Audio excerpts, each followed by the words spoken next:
Jesus Christ is still salvation. Jesus Christ is still Son of God. Jesus Christ is still Lord. And Jesus Christ is still the one who is a shining light and brings us all to heaven through him as he has forgiven our sins, right? And this God,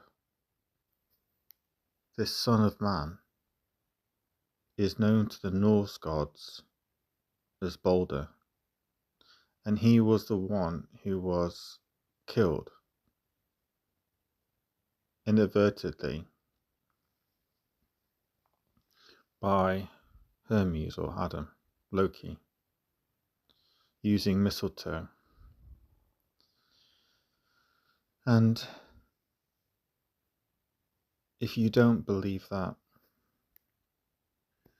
believe that Asgard, which is the abode of the gods, is in the Bible too. And Sheol, the underworld, all of it is in Hinduism. And if you want another mystery, Cain. I mean, we all know that Adam and Eve have fallen, but they are a fallen beings realigned. But who is Cain? I mean, Cain was even worse than Adam and Eve, right? Well, in Hinduism, this is Trinity. You have Vishnu, the God with no beginning and end. Then you have Brahma, who created this universe. And then you have Shiva.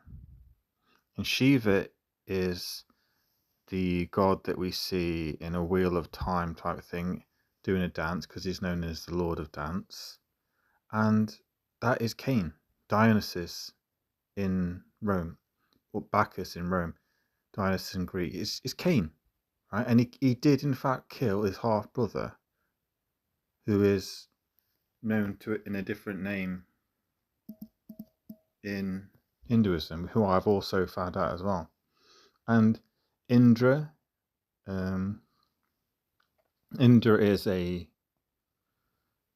equivalent of Zeus.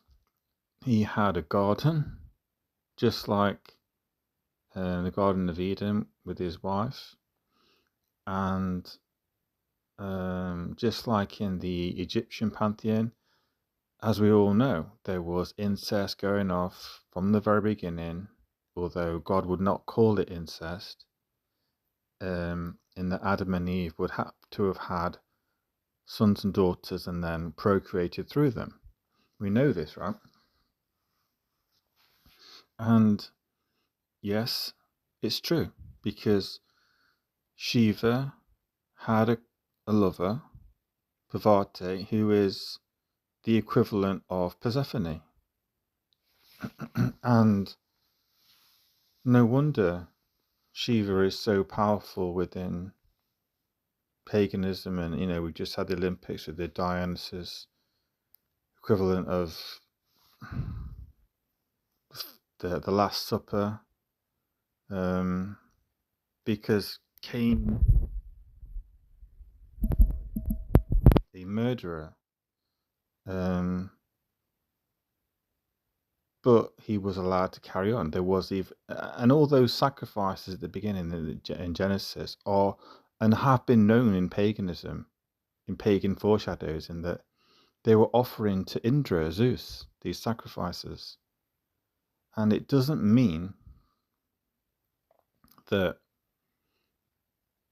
Jesus isn't Lord. It doesn't mean that love isn't real, because it's man's nature, through the epitome of Hermes and Persephone, that we have to realize that it's the human nature within us that brings us down, through not understanding that life is summed up in that God. And the Garden of Eden is in fact Vishnu's abode. It's Vishnu's abode on earth. So in the Revelation, we go back to the garden, and Adam and Eve are restored